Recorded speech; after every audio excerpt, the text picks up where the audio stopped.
ದೇವ್ರ ಪೂಜೆಗೆ ರೆಡಿ ಮಾಡೋಣ ಅಂತ. ಅಂದರೆ ಹೇಳಿದ್ನಲ್ಲ, ನಂದು ಇವತ್ತೇ ಪೀರಿಯಡ್ ಆಗುತ್ತೋ ಅಥವಾ ನಾಳೆ ಆಗುತ್ತೋ ಗೊತ್ತಿಲ್ಲ. ಅದಕ್ಕೋಸ್ಕರ ನಾನು ಏನು ಮಾಡ್ತಾಯಿದ್ದೀನಿ, ದೇವ್ರ ಮನೆ ಕ್ಲೀನ್ ಮಾಡ್ತಾಯಿದ್ದೀನಿ. ಸಾಮಾನ್ಯವಾಗಿ ಇವತ್ತು ಅಮಾವಾಸ್ಯೆ ಹಿಂದಿನ ದಿವಸ, ಯುಗಾದಿ ಹಿಂದಿನ ದಿವಸ, ಅಂದರೆ ಅಮಾವಾಸ್ಯೆ ಇವತ್ತೇ ಸ್ಟಾರ್ಟ್ ಆಗುತ್ತೆ. ಸಾಮಾನ್ಯವಾಗಿ ಅಮಾವಾಸ್ಯೆ ದಿವಸ ದೇವ್ರ ಪೂಜಾ ಪಾತ್ರೆಗಳಾಗಲಿ ದೇವ್ರ ಮನೆ ಆಗಲಿ ಕ್ಲೀನ್ ಮಾಡಬಾರ್ದು ಅಂತ ಅಂತಾರೆ. ಸೊ ಆದಾಗ ಮಾಡಲೇಬೇಕು, ಏನು ಮಾಡೋಕ್ಕಾಗಲ್ಲ. ಆದರೆ ಏನು ಅಂದರೆ ದೇವ್ರ ಮನೆಯೆಲ್ಲ ಕ್ಲೀನ್ ಮಾಡಿದ ಮೇಲೆ ಸಣ್ಣ ದೀಪಗಳನ್ನ ದೇವ್ರ ಮನೆಯಲ್ಲಿ ಹಚ್ಚಬೇಕು, ಖಾಲಿ ಬಿಡಬಾರ್ದು. ದೇವ್ರ ಮನೆನ ಒಂದು ಜೋಡಿ ದೀಪನ ಒಂದು ಪ್ಲೇಟಲ್ಲಿ ಇಟ್ಟು ಹಚ್ಚಿ ಪ್ರಾರ್ಥನೆ ಮಾಡ್ಕೊಂಡು ಬಂದರೆ ಆಯಿತು, ಏನು ತೊಂದರೆ ಆಗಲ್ಲ. ಯಾಕೆಂದರೆ ಪ್ರತಿ ಯುಗಾದಿಲೂ ಹೀಗೆ ಬರೋದು, ಹಿಂದಿನ ದಿವಸನೇ ಅಮಾವಾಸ್ಯೆ ಬರೋದು. ಬಟ್ ನಾವು ಬೆಳಗ್ಗೆ ಎದ್ದು ನಾವು ಅದು ಇದು ರೆಡಿ ಮಾಡಿಕೊಂಡು ಒಬ್ಬಟ್ಟು ಅದು ಇದು ಮಾಡೋ ವರ್ಷದಲ್ಲಿ ಟೈಮೇ ಆಗೋಗ್ಬಿಡುತ್ತೆ, ಪೂಜೆ ಟೈಮ್ ಮುಗ್ದೇ ಹೋಗುತ್ತೆ. ಸೊ ಹಂಗಾಗಿ ಒಬ್ಬೊಬ್ಬರೇ ಇರೋರು ಏನು ಮಾಡೋಕ್ಕಾಗಲ್ಲ ನೋಡಿ. ಸೊ ಪ್ರತಿ ವರ್ಷವೂ ಹಿಂಗೆ ಮಾಡೋದು. ಸೊ ಇವಾಗ ಪೂಜಾ ರೂಮ್ನ ಕ್ಲೀನ್ ಮಾಡಿ ರೆಡಿ ಮಾಡಿ ಬಿಟ್ಬಿಟ್ರೆ ರೋಹಿತ್ಗೆ ಸ್ವಲ್ಪ ಹೆಲ್ಪ್ ಆಗುತ್ತೆ, ಪೀರಿಯಡ್ ಆದರೂ ತೊಂದರೆ ಇಲ್ಲ. ಸೊ ಅದಕ್ಕೋಸ್ಕರ ಗೋಡೌನೆಲ್ಲ ಈಗ ಕ್ಲೀನ್ ಆಯಿತು, ಇಡೀ ಮನೆಯೆಲ್ಲ ಕ್ಲೀನ್ ಮಾಡಿದ್ದಾಯಿತು. ಗೋಡೌನ್ ಕೂಡ ಹೊಸ ವರ್ಷ ಅಲ್ವಾ, ಗೋಡೌನ್ ಕ್ಲೀನ್ ಮಾಡಿಬಿಡೋಣ ಅಂತ ಹೇಳ್ಬಿಟ್ಟು ಅದು ಎಲ್ಲ ಕ್ಲೀನ್ ಮಾಡಿಕೊಂಡು ರೋಹಿತು ನಾನು ಬಂದ್ವಿ. ಸೊ ನಾನೀಗ ಸ್ನಾನ ಮುಗಿಸ್ಕೊಂಡ್ಬಂದೆ. ಇವಾಗ ಪೂಜಾ ರೂಮು ಕ್ಲೀನ್ ಮಾಡೋಣ ನೋಡಿ. ಅಡುಗೆ ರೂಮೆಲ್ಲ ಫುಲ್ಲು ಕ್ಲೀನ್ ಆಗಿದೆ, ಎಲ್ಲ ಮನೆಯೆಲ್ಲ ಫುಲ್ ಕ್ಲೀನ್ ಮಾಡಿದ್ದೀವಿ. ಈಗ ಪೂಜಾ ರೂಮನ್ನು ಕ್ಲೀನ್ ಮಾಡಿ ದೇವ್ರ ಪಾತ್ರೆಗಳನ್ನ ತೊಳಿಬೇಕು. ಸುಮಾರು ಸಲ ತೋರಿಸಿದ್ದೀನಿ ಬ್ಲಾಗಲ್ಲಿ, ತೋರಿಸ್ತಾನೆ ಇರ್ತೀನಿ ಆಲ್ಮೋಸ್ಟ್. ಯಾಕೆ ಅಂದರೆ ನನ್ನ ಬ್ಲಾಗ್ಗಳೆಲ್ಲ ಜಾಸ್ತಿ ಪೂಜಾ ಬ್ಲಾಗೇ ಇರುತ್ತೆ, ತೋರಿಸ್ತಾನೇ ಇರ್ತೀನಿ ಪ್ರತಿ ಸರಿ ಬ್ಲಾಗಲ್ಲಿ ಪೂಜಾ ಪಾತ್ರೆ ಕ್ಲೀನ್ ಮಾಡೋದು ಅಂತ. ಸೊ ಹೊಸೊಬ್ರು ಏನೋ ಗೊತ್ತಿಲ್ಲ, ವ್ಯೂವರ್ಸು ತೋರಿಸಿ ಪ್ರತಿದಿನ ಅದೇ ತೋರಿಸಿದ್ರೆ ನೋಡೋ ವ್ಯೂವರ್ಸ್ಗೂ ಬೋರ್ ಆಗುತ್ತಲ್ವ. ಸೊ ಬ್ಲಾಗ್ಗಳಲ್ಲಿ ಹಾಕಿರ್ತೀನಿ, ದಯವಿಟ್ಟು ಚೆಕ್ ಮಾಡಿ. ಆಮೇಲೆ ಇನ್ನೊಂದು ಏನು ಅಂತಂದರೆ, ಬ್ಲಾಗ್ನ ಕಂಪ್ಲೀಟಾಗಿ ನೋಡಿರಲ್ಲ ಕೆಲವರು. ಸೊ ಹಬ್ಬದ ಬ್ಲಾಗ್ ಅಂದಮೇಲೆ ದೇವ್ರ ಪಾತ್ರೆ ತೊಳೆಯೋದು ತೋರಿಸೇ ಇರ್ತೀನಿ. ಸೊ ಕೆಲವರು ನೋಡಿರಲ್ಲ ಫುಲ್ಲಾಗಿ, ಮತ್ತೆ ತೋರಿಸಿ ಅಂತ. ಏನು ರಿಸ್ಕ್ ಇಲ್ಲ. ಏನು ಅಂತಂದರೆ ಒಂದಿಷ್ಟು ನಿಂಬೆ ಉಪ್ಪು ಅಂತ ಸಿಗುತ್ತೆ, ಎಲ್ಲ ಪ್ರಾವಿಷನ್ ಸ್ಟೋರಲ್ಲೂ ಸಿಗುತ್ತೆ. ಸೊ ಅದು ನಾವು ಪಾತ್ರೆ ತೊಳೆಯೋದೇನು ವಿಮ್ ಜೆಲ್ ಇದೆ, ನಿಂಬೆ ಉಪ್ಪನ್ನ ಒಂದು ಸ್ವಲ್ಪ ಬೆಚ್ಚಗಿರೋ ನೀರಿಗೆ ಹಾಕ್ಬಿಟ್ಟು ಕದ್ರುಬಿಟ್ಟು ಚೆನ್ನಾಗಿ ಕರಗಿದ ಮೇಲೆ ಸ್ವಲ್ಪ ವಿಮ್ ಜೆಲ್ಲನ್ನು ಹಾಕಿ ಚೆನ್ನಾಗಿ ಕಲಕ್ಬಿಟ್ಟು ದೇವ್ರ ಪಾತ್ರೆಗಳನ್ನ ಅದರೊಳಗೆ ಡಿಪ್ ಮಾಡಿ ಒಂದು 2 ನಿಮಿಷ 3 ನಿಮಿಷ ಬಿಟ್ಟರೆ ಫುಲ್ ಕ್ಲೀನ್ ಆಗುತ್ತೆ. ಎತ್ಕೊಂಡು ನೀವು ಸಬೀನಾದಲ್ಲಿ ಬೇಕಾದರೂ ವಾಶ್ ಮಾಡ್ಬೋದು, ಇಲ್ಲ ಹಂಗೆ ವಾಶ್ ಮಾಡಿ ತೊಳೆದು ಇಟ್ಕೋಬೋದು. ಸೊ ಇಷ್ಟೇ ಮೆಥಡು. ಸೊ ಪ್ರತಿ ಸಲ ತೋರಿಸ್ತಾನೆ ಇರ್ತೀನಿ, ಆದರೂ ತೋರಿಸಿ ಅಂತಿರ್ತೀರ ಹೊಸ ವ್ಯೂವರ್ಸು ಇರಬೇಕೇನೋ. ಸಾಮಾನ್ಯವಾಗಿ ಲಿಪ್ಟಿಕ್ ಹಾಕಲ್ಲ ನಾನು, ಲಿಪ್ ಬಾಂಬೆ ಅಷ್ಟೇ.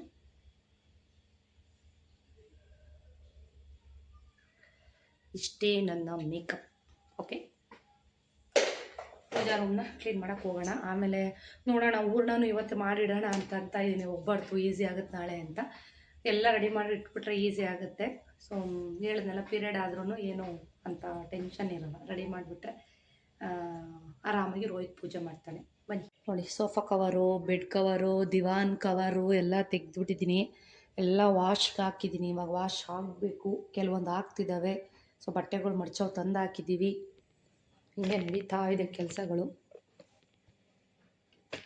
ನೋಡಿ, ಟೈಲರ್ಗೊಂದು ಫೋನ್ ಮಾಡಿ ನೋಡಿ, ಇಲ್ಲಿ ತೋರಿಸ್ತಾ ಇದ್ದೀನಿ. ನಿಂಬೆ ಉಪ್ಪು ಅಂತ ಹಿಂಗಿರುತ್ತೆ. ಸೊ ನಿಮಗೆ 100 ಗ್ರಾಮು ಅಥವಾ 1/4 kg ಎಲ್ಲನೂ ಸಿಗುತ್ತೆ. ನಾನು ಇದನ್ನು GMR ಅಲ್ಲಿ ತಂದಿದ್ದೀನಿ. ಸೊ ನೋಡಿ, ಈ ಥರ ಇರುತ್ತೆ ಇದು ಪೌಚ್, ಅಂದರೆ ಸಕ್ಕರೆ ಥರ ಇರುತ್ತೆ. ಸೊ ಇದು ಅಡುಗೆಗೆ ಬಳಸ್ತಾರೆ. ಸಾಮಾನ್ಯವಾಗಿ ಅಡುಗೆಗೆ ದೊಡ್ಡ ಫಂಕ್ಷನ್ಗಳೆಲ್ಲ ಮಾಡಬೇಕಾದ್ರೆ ಬಳಸ್ತಾರೆ. ಸೊ ನೋಡಿ, ಈ ಥರ ನಾನು ಇದನ್ನು ಒಂದು ಬಾಕ್ಸ್ಗೆ ಹಾಕಿ, ಸುಮ್ಮನೆ ಯಾವುದೋ ವೇಸ್ಟೇಜ್ ಬಾಕ್ಸ್ಗೆ ಹಾಕಿ ಇಟ್ಕೊಂಡಿದ್ದೀನಿ ಈ ಥರ. ಈಗ ಸ್ವಲ್ಪ ನೋಡಿ, ನೀರು ಬಿಡ್ತೀನಿ, ಸ್ವಲ್ಪ ಬಿಸಿ ನೀರು ನಾನು ಬಿಟ್ಟಿರೋದು ನೋಡಿ. ಇಷ್ಟನ್ನು ಇದ್ರೊಳಗೆ ಹಾಕಿದ್ರೆ ಆಯಿತು ಅಷ್ಟೇ.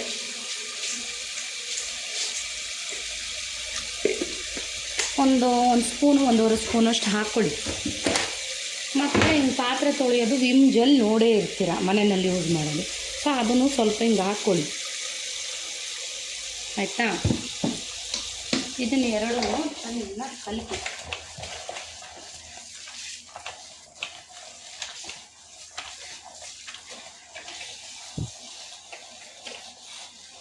ಈಗ ಪೂಜಾ ಪಾತ್ರೆಗಳು ಏನಿರುತ್ತೆ, ಬೆಳ್ಳಿದು ಯಾವುದೇ ಆಗಲಿ ಹಾಕಿರ್ಬೋದು.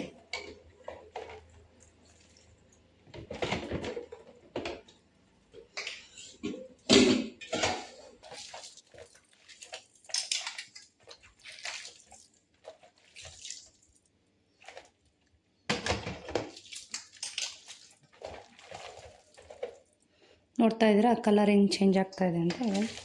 ಒಂದೆರಡು ನಿಮಿಷ ಹಿಂಗೆ ಹಾಕಿಬಿಟ್ಬಿಟ್ರೆ ಆಯಿತು.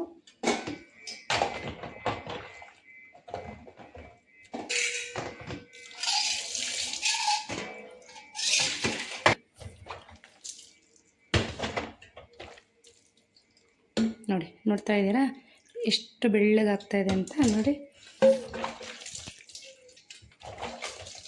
ನಿಂಬೆ ಉಪ್ಪು ಕರಗಬೇಕು ಮೇಯ್ನಾಗಿ. ನೋಡಿ ನೋಡ್ತಾ ಇದ್ದೀರಾ, ಏನು ಉಜ್ಜರೂ ಇಲ್ಲ ತಿಕ್ಕಲೂ ಇಲ್ಲ. ಆ ನೀರು ಹಾಕಿದ ತಕ್ಷಣ ಹೆಂಗೆ ಪಳ ಪಳ ಪಳ ಅಂತ ಇದೆ.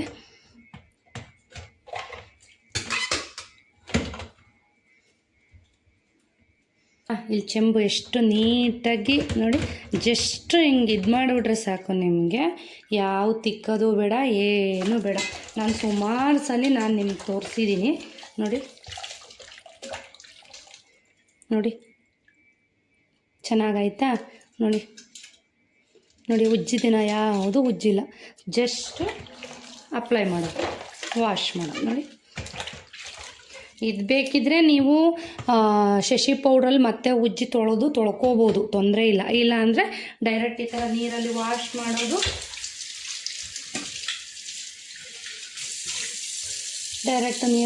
ಮಾಡೋದು, ಎತ್ತಿಟ್ಕೊಳ್ಳೋದು ಅಷ್ಟೇ. ಸೊ ಸುಮಾರು ಸಲ ತೋರಿಸಿದ್ದೀನಿ, ಅದು ನೀವು ಕೇಳ್ತಾನೇ ಇರ್ತೀರಾ ತೋರಿಸಿ ಅಂತ. ಇದು ಅಷ್ಟೇ, ಯಾವುದೇ ಹಿತ್ತಾಳೆ ಪಾತ್ರೆ ಆಗ್ಬೋದು, ತಾಮ್ರದಾಗ್ಬೋದು, ಬೆಳ್ಳಿದಾಗ್ಬೋದು, ನೀವು ಯಾವುದಾದ್ರೂ ಇಷ್ಟೇ ನೀಟಾಗಿ ಕ್ಲೀನ್ ಆಗುತ್ತೆ. ಯಾವುದೇ ಕೆಮಿಕಲ್ ಇಲ್ಲ, ಏನೂ ಇಲ್ಲ. ನೋಡ್ತಾ ಇದ್ದೀರಾ, ಇಷ್ಟೇ ನೀಟಾಗಿ. ಯಾವುದೇ ಹಬ್ಬದ್ದು ಬೆಳ್ಳಿ ಪಾತ್ರೆ ಇರಲಿ ಅಥವಾ ಹಿತ್ತಾಳೆ ತಾಮ್ರ ಯಾವುದೇ ಇರಲಿ ಸ್ನೇಹಿತರೆ, ಯಾವ ಕೆಮಿಕಲ್ಲು ಯೂಸ್ ಮಾಡೋಕ್ಕೆ ಹೋಗ್ಬಿಡಿ. ಆರಾಮಾಗಿ ನಿಂಬೆ ಉಪ್ಪು ಒಂದಿದ್ರೆ ಸಾಕು. ಮನೇಲಿ ಪಾತ್ರೆ ತೊಳೆಯುವಂಥ ಜೆಲ್ ಇದ್ದೇ ಇರುತ್ತಲ್ವ, ಸೊ ಅದರಲ್ಲಿ ಕ್ಲೀನ್ ಮಾಡ್ಕೊಳ್ಳಿ, ಆರಾಮಾಗಿ ಕ್ಲೀನ್ ಆಗುತ್ತೆ. ಪೂಜಾ ರೂಮ್ ಕ್ಲೀನ್ ಮಾಡಬೇಕು. ಪಾತ್ರೆಗಳು ನೆನ್ಕೊಳ್ಳಿ ಒಂದು 5 ನಿಮಿಷ, ತೊಂದರೆ ಇಲ್ಲ. ಇವಾಗೆಲ್ಲ ಫೋಟೋ ಎಲ್ಲ ಒರೆಸ್ಕೊಂಡು ಕ್ಲೀನ್ ಮಾಡ್ಕೊಂಡು ಬರೋಣ. ನೋಡಿ ದೀಪ ಹಚ್ಚಿಟ್ಟಿದ್ದೀನಿ 2. ದೇವ್ರ ಮನೆಯೆಲ್ಲ ಕ್ಲೀನ್ ಮಾಡಿ 2 ದೇವ್ರ ಮುಂದೆ ದೀಪ ಹಚ್ಚಿಟ್ಟಿದ್ದೀನಿ. ಬೇರೆ ದೀಪಗಳು, ಡೈಲಿ ಹಚ್ಚೋ ದೀಪಗಳಲ್ಲ ಅವು.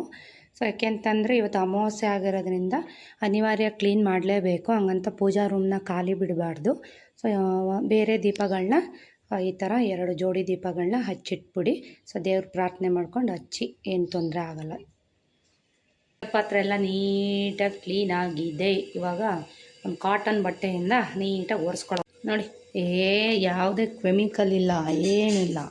ಎಷ್ಟು ಪಳ ಪಳ ಪಳ ಪಳ ಅಂತ ಇದೆ ಅಲ್ಲ. ಸೊ ನಾನು ಹೇಳಿದ ಮೆಥಡಲ್ಲಿ ತೊಳಿರಿ, ಸೂಪರಾಗುತ್ತೆ. ನೋಡಿ ಪೂಜಾ ಪಾತ್ರೆಗಳು ಎಲ್ಲ ಸೆಟ್ ಮಾಡಿ ಕೊಡ್ತಾಯಿದ್ದೀನಿ. ಅಮಾವಾಸ್ಯೆ ಅಲ್ವಾ, ಸೊ ಹಂಗಾಗಿ ರೆಡಿ ಮಾಡಿದ್ದೀನಿ. ಅಲ್ಲೇ ದೇವ್ರ ದೀಪ 2 ಹಚ್ಚಿದ್ದೀನಿ. ನಮ್ಮ ಅಮ್ಮನವರು ಎಷ್ಟು ಮುದ್ದಾಗಿ ರೆಡಿಯಾಗಿದ್ದಾರಲ್ಲ, ಸೊ ರೆಡಿ ಮಾಡ್ತಾಯಿದ್ದೀನಿ ಇನ್ನೂ. ಯಪ್ಪ ಬೆಳಗ್ಗೆಯಿಂದ ಕೆಲಸ ಮಾಡಿ ಕೊನೆಗೂ ದೇವ್ರ ಪೂಜೆಗೆ ದೇವ್ರ ಮನೆಯೆಲ್ಲ ರೆಡಿ ಮಾಡಿ ಪಳ ಪಳ ಪಳ ಅನಿಸಿದ್ದಾಯಿತು. ದೇವ್ರ ಪೂಜೆಗೆಲ್ಲ ರೆಡಿ ಆಗಿದೆ.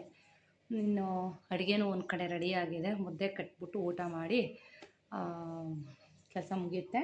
ಸೊ ಬಟ್ಟೆಗಳು, ಸೋಫಾ ಕವರ್ ಎಲ್ಲ ಒಗೆಯಕ್ಕೆ ಹಾಕಿದ್ದೀನಿ, ಅದನ್ನು ಒಣಗಾಕಬೇಕು. ಕೆಲವೊಂದು ಮ್ಯಾಟೆಲ್ಲ ಉಜ್ಜೋದೈತೆ, ಅದನ್ನು ಉಜ್ಜಬೇಕು. ಬೇಳೆ ಬೇಯಿಸಿಡೋಣ ಅಂತ ಯೋಚನೆ ಮಾಡ್ತಾಯಿದ್ದೀನಿ.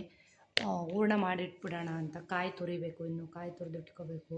ಇನ್ನು ಭಾಳಷ್ಟು ಕೆಲಸ ಇದೆ ಸ್ನೇಹಿತರೆ. ಹಬ್ಬ ಅಂದ್ರೇ ಹೀಗೆ, ಏನು ಮಾಡೋಕ್ಕಾಗಲ್ಲ. ಬೆಳಗ್ಗೆ ಎದ್ದಾಗಿಂದ ರೆಸ್ಟ್ ಇಲ್ಲಂಗೆ ಕೆಲಸ ಮಾಡಿ ಸಾಕಾಗೋಗಿದೆ. ಸೊ ಏನು ಮಾಡೋದು, ಈ ಥರ ಸಿಚುವೇಷನಲ್ಲಿ ಇದ್ದಾಗ ನಮ್ಮ ಮನೆಯಲ್ಲಿ ಪೀರಿಯಡ್ ಆಗ್ಬಿಟ್ರೆ ನನಗೊಂದು ಸಮಸ್ಯೆ. ಮನೆಯಲ್ಲಿ ಪೂಜೆ ಮಾಡೋದು ಹಿಂಸೆ. ರೋಹಿತ್ ಮಾಡು ಎಷ್ಟು ಹೇಳಿದ್ರು ಮಾಡಲ್ಲ ಅವನು. ಆಮೇಲೆ ಏನೋ ಅನಿವಾರ್ಯ ವಾರ ಅಂತ ಬಂದರೆ ಮಾಡ್ತಾನೆ. 5 ದಿವಸ ಅವನ ಕೈಲಿ ಪೂಜೆ ಮಾಡಿಸ್ಬೇಕು ಅಂತಂದರೆ ಸಾಕಾಗಿ ಹೋಗ್ಬಿಡುತ್ತೆ. ಹಬ್ಬಗಳಲ್ಲಂತೂ ಆಗ್ಬಿಟ್ರೆ ಇರುವಾರ ಕಷ್ಟ. ಸೊ ಎಲ್ಲ ರೆಡಿ ಮಾಡಿದ್ದೀನಿ, ತೊಂದರೆ ಏನಿಲ್ಲ, ಎಲ್ಲ ರೆಡಿ ಮಾಡಿದ್ದೀನಿ. ಇನ್ನು ಕೊಬ್ಬರಿ ಒಂದು ತುರಿಬೇಕು, ಕೊಬ್ಬರಿ ಬೆಲ್ಲ ಎಲ್ಲ ರೆಡಿ ಮಾಡಿಟ್ಬಿಡಿ, ಕಡಲೆ ಎಲ್ಲನೂ. ಸೊ ಏನಂದರೆ ಬೇವಿಂದು ಹೂ ಮಿಕ್ಸ್ ಮಾಡಿ ಪೂಜೆಗಿಟ್ಟು ಹಬ್ಬ ಮಾಡೋದಷ್ಟೇ. ಎಲ್ಲ ರೆಡಿ ಮಾಡಿಟ್ಬಿಟ್ರೆ ಒಂದು ನೆಮ್ಮದಿ ಅಂತಲೇ ಹೇಳ್ಬೋದು. ಕೈ ಎಷ್ಟು ಪರಿಮಳ ಬರ್ತಾಯಿದೆ. ಗಂಧ ಮತ್ತು ಇದು ಜವಾದ್ ಪೌಡ್ರ್ ಹಾಕಿದ್ನಲ್ಲ ಅದರದ್ದು. ಫೋಟೋ ಒರೆಸ್ಲಿಕ್ಕೆ ಎಲ್ಲದಕ್ಕೂ ಯೂಸ್ ಮಾಡಿ, ತುಂಬಾ ಒಳ್ಳೆಯದು. ಬನ್ನಿ ಮುಂದಿನ ಕೆಲಸ ನೋಡೋಣ. ಮುದ್ದೆ ಕಟ್ಬಿಟ್ಟು ಮನೆಯವ್ರಿಗೆ ಊಟ ಕೊಡಬೇಕು, ಇವೆಲ್ಲ ಬಟ್ಟೆಗಳ ಹಾಸ್ಬೇಕು. ಬಿಡ್ಬಿಲ್ದಿದ್ದ ಕೆಲಸ. ಇನ್ನು ಬ್ಲೌಸ್ ಇಸ್ಕೊಂಬಂದಿಲ್ಲ. ಆರ್ ವಿ ಅವ್ರಿಗೆ ಫೋನ್ ಮಾಡಿದ್ದೆ, ಈಗ ಮೇಡಮ್ ರೆಡಿ ಮಾಡ್ತಾ ಇದ್ದೀನಿ, ನಿಮ್ಮ ಬ್ಲೌಸು ಸಂಜೆ ಕೊಟ್ಬಿಡ್ತೀನಿ ಅಂತ ಅಂದರು.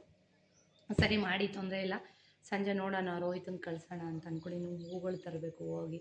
ಭಾಳಷ್ಟು ಕೆಲಸ ಇದೆ ಸ್ನೇಹಿತರೆ. ಅಂತ ಸುಸ್ತಾಗೋಯ್ತು ನೋಡಿ. ಸೋಫಾ ಕವರು ಎಲ್ಲ ಜಾಲಿಸಿ ಒಣಗಾಕಿದ್ದೀನಿ. ಕೆಲಸ ಮಾಡೋದ್ರಲ್ಲೇ ಸುಸ್ತು. ಕೆಲವರು ವೀಡಿಯೋಗೋಸ್ಕರ ಅಂತ ಒಂದಷ್ಟು ಮನೆ ಕೆಲಸ ಮಾಡಿ ತೋರಿಸ್ತಾರಂತೆ.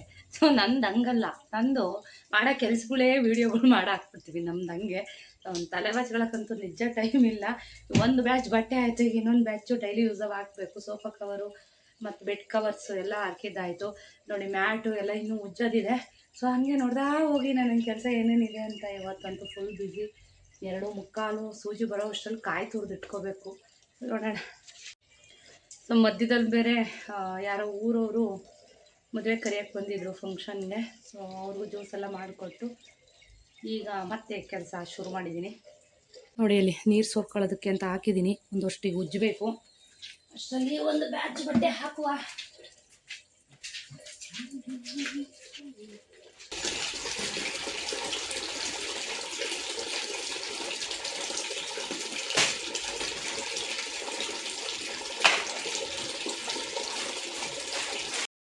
ಬೆಳಗ್ಗೆ 5:20 ಕೆಲಸ ಶುರು ಮಾಡಿದ್ದು.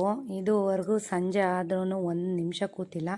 ಸೊ ಎಲ್ಲ ಹೆಣ್ಮಕ್ಳಿಗೂ ಹೀಗೆ ಕೆಲಸ ಅನಿಸುತ್ತೆ ಹಬ್ಬ ಅಂತ ಬಂದಮೇಲೆ. ಸೊ ನನಗೊಂದು ಸ್ವಲ್ಪ ಜಾಸ್ತಿ ಅಂತಲೇ ಹೇಳ್ಬೋದು. ಸೊ ನೋಡಿ, ಸ್ನಾನ ಮುಗಿಸಿ ಎಲ್ಲ ದೇವ್ರ ಮನೆಯೆಲ್ಲ ಕ್ಲೀನ್ ಮಾಡಿ ಎಲ್ಲ ರೆಡಿ ಮಾಡಿ. ಸೊ ಇದು ಒರೆಸೋ ಬಟ್ಟೆಗಳು, ಆಮೇಲೆ ಇದು ಮ್ಯಾಟು, ಕೆಲವೊಂದು ಮ್ಯಾಟೆಲ್ಲ ಇಲ್ಲಿ ಚಿಕ್ಕ ವಾಷಿಂಗ್ ಮಿಷಿನ್ಗೆ ಹಾಕ್ತೀನಿ.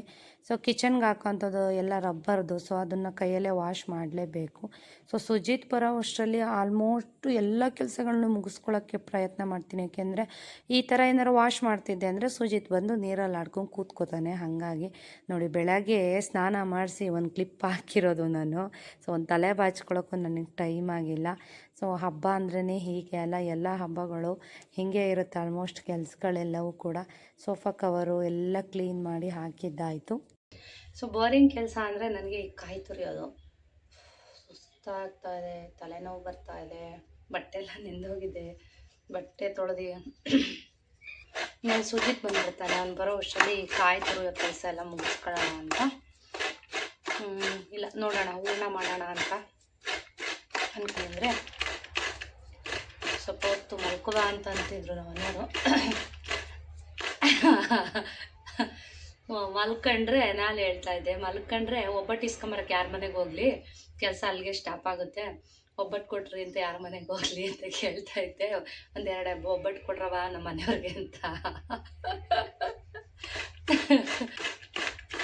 ಹಬ್ಬ ಅಂದರೆ ನನಗೆ ಎಷ್ಟೇ ಕಷ್ಟ ಆಗಲಿ, ಅವ್ರು ಏನೇನು ತಿಂತಾರೆ ಎಲ್ಲ ಮಾಡಿಟ್ಬಿಡ್ತೀನಿ.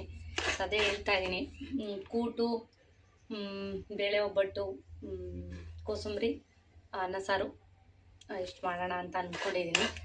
ಸೊ ನೋಡೋಣ, ಎಲ್ಲಾದರೂ ಮಾವಿನಕಾಯಿ ಸಿಕ್ಕಿದ್ರೆ ಮಾವಿನಕಾಯ್ದು ಚಿತ್ರಾನ್ನ ಮಾಡೋಣ ಅಂತ. ಸೊ ಇನ್ನು ಈಗ ಸೀಸನ್ ಸ್ಟಾರ್ಟ್ ಅಲ್ವಾ, ಹಂಗಾಗಿ ಮಾವಿನಕಾಯಿ ಸಿಗೋದು ಡೌಟು. ನೋಡಬೇಕು ಏನಾಗುತ್ತೆ. ಯಾಕೆಂದರೆ ಯುಗಾದಿ ಸ್ವಲ್ಪ ಲೇಟೇ ಮಾಡೋದು, ನಾವು ಬೇಗ ಮಾಡಲ್ಲ. ಯಾಕೆ ಅಂತಂದರೆ ಮಕ್ಳಿಗೆ ಎಣ್ಣೆ ಹಚ್ಬೇಕಾ, ಮಕ್ಳಿಗಿಬ್ರಿಗೂ ಬೆಳಗ್ಗೆನೇ ಹಚ್ಚೋಕ್ಕಾಗಲ್ಲ. ನಾವು ಸುಜಿತಿಗೆ ಏರ್ ಕಟ್ಟಿ ಕಳಿಸ್ಬೇಕು.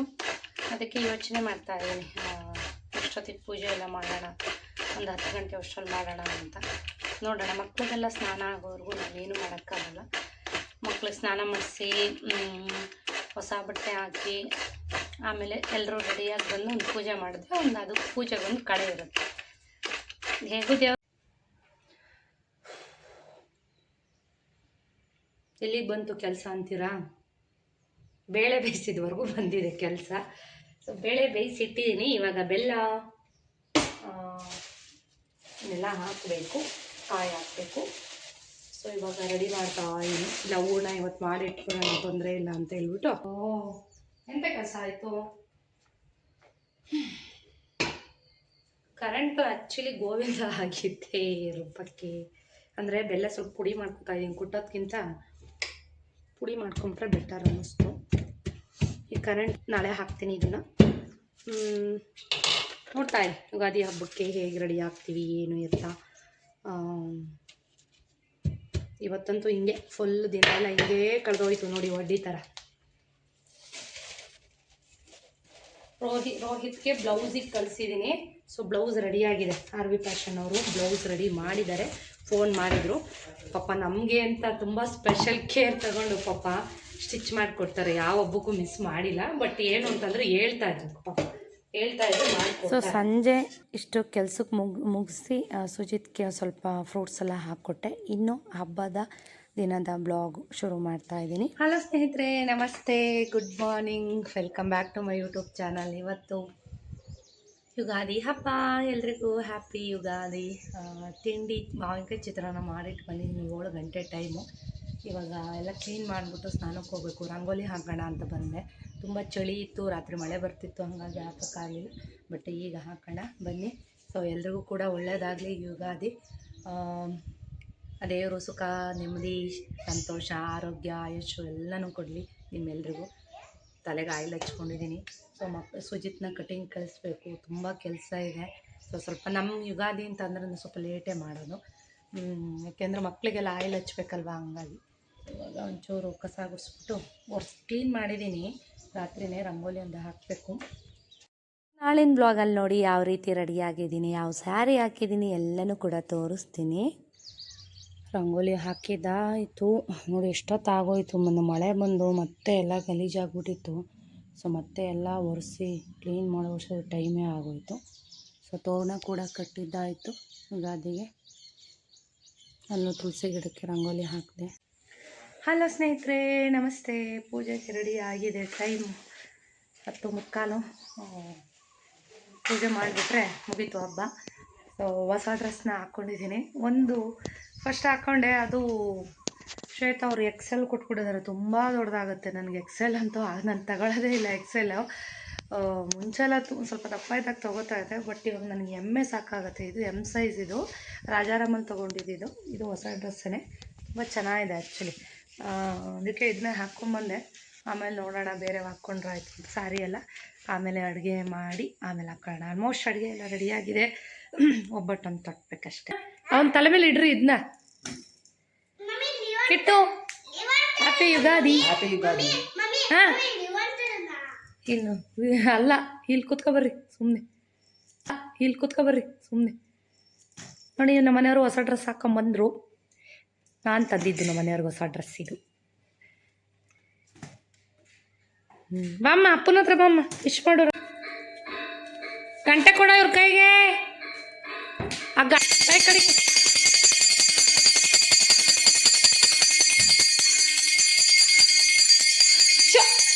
ಸುಮ್ಮನೆ ಪೂಜೆ ಮಾಡ್ತಕ್ಕ ಕೊಡ್ತಾರೆ.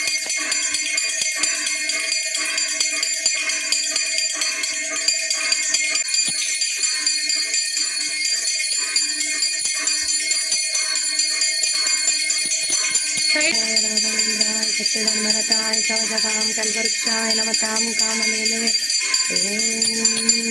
कृष्णाय वासुदेवाय हरि परमात्मने परं क्लेशनाशाय गोविन्दाय नमो नमः। ॐ मन्त्रालय निवासाय नमः। देवकीनन्दनाय नमः। ॐ हयग्रीवस्वामी नमः। ॐ श्री राघवेन्द्राय नमः। दुर्गनिवास। ॐ नमो प्रह्लादरक्षकैरण्यकशुपविनाश। ॐ नमो प्रभुतरूपसुज्ञानसुधाविकास। नमो करिगिरिनिवास लक्ष्मीनारसिंहसुप्रकाश। नमो करुणागुणभरितविधात कृपासागर। नमो अर्धनरूप माते भूदेवी प्रियकर। नमो नवतीर्थनिधि अजानुभावनी सुंदर। नमो करिगिरिनिवास लक्ष्मीनारसिंहशेखर। गरुडगमन शेषवाहन क्षीरसागरवास। नमो करुणागुणभरित विधात कृपासागर। नमो अर्धनरूप माथे भूदेवी प्रियकर। नमो नवतीर्थनिधि अजानुभावनी सुंदर। नमो करिगिरिनिवास लक्ष्मीनारसिंहसुप्रकाश। गरुडगमन शेषवाहन क्षीरसागरवास। वरभूदेवी सेवित श्रीदेवी हृदय निवास। दरय भारवनिलिसिद दशावतारी करुणाविलास। शरणु श्री करिगिरिनिवास लक्ष्मीनारसिंहशेखर। ದೇವದೇವನೇ ದಿವ್ಯ ರೂಪನೇ ನಮೋ ವ್ಯಾಘ್ರರೂಪಿ ಪಾವನ ನಾಮನೆ ಅಸುರಾಂತಕನೆ ನಮೋ ವೀರ ಪ್ರತಾಪಿ ಭವಭಯಹರನೆ ಪ್ರಹ್ಲಾದ ರಕ್ಷಣೆ ದೇವರೌದ್ರರೂಪಿ ದಿವಿಜರಡನೆ ಶ್ರೀ ಲಕ್ಷ್ಮೀ ನಾರಸಿಂಹ ಕಲಾ ಸ್ವರೂಪಿ. ಇನ್ನು ಇವತ್ತಿನ ಯುಗಾದಿ ಹಬ್ಬದ ಪೂಜೆ ಮುಗೀತು. ಸೊ ಒಬ್ಬಟ್ಟೆಲ್ಲ ಮಾಡ್ಕೋತಾ ಇದ್ದೀನಿ, ಮಿಕ್ಕಿದ್ದು ಒಬ್ಬಟ್ಟುಗಳೆಲ್ಲ ಮಾಡ್ತಾ ಇದ್ದೀನಿ. ಸೊ ಇವತ್ತಿನ ಬ್ಲಾಗು ನಾನು ಇಲ್ಲಿಗೆ ಎಂಡ್ ಮಾಡ್ತಾ ಇದ್ದೀನಿ. ನಾಳಿನ ಬ್ಲಾಗು ಇನ್ನೂ ಕಂಟಿನ್ಯೂ ಆಗ್ತಾಯಿದೆ, ಹಬ್ಬದ ಬ್ಲಾಗ್. ಯಾಕೆಂದರೆ ಹೇಗೆ ರೆಡಿಯಾಗಿದ್ದೀನಿ, ಯಾವ ಸ್ಯಾರಿ ಹಾಕ್ಕೊಟ್ಟಿದ್ದೀನಿ ಎಲ್ಲನೂ ತೋರಿಸ್ಬೇಕಲ್ವಾ. ಸೊ ಹೀಗೆ ಬ್ಲಾಗ್ಗಳನ್ನ ನೋಡ್ತಾ ಇರಿ, ಕಂಟಿನ್ಯೂಸ್ ಬ್ಲಾಗ್ ನಾಳೆ ಬರುತ್ತೆ. ಸೊ ಇವತ್ತಿನ ಬ್ಲಾಗ್ ಇಲ್ಲಿಗೆ ಎಂಡ್ ಮಾಡ್ತಾ ಇದ್ದೀನಿ. ಮತ್ತೊಮ್ಮೆ ಯುಗಾದಿ ಹಬ್ಬದ ಶುಭಾಶಯಗಳು. ಮುಂದಿನ ಬ್ಲಾಗಲ್ಲಿ ಸಿಗೋಣ. Thank you.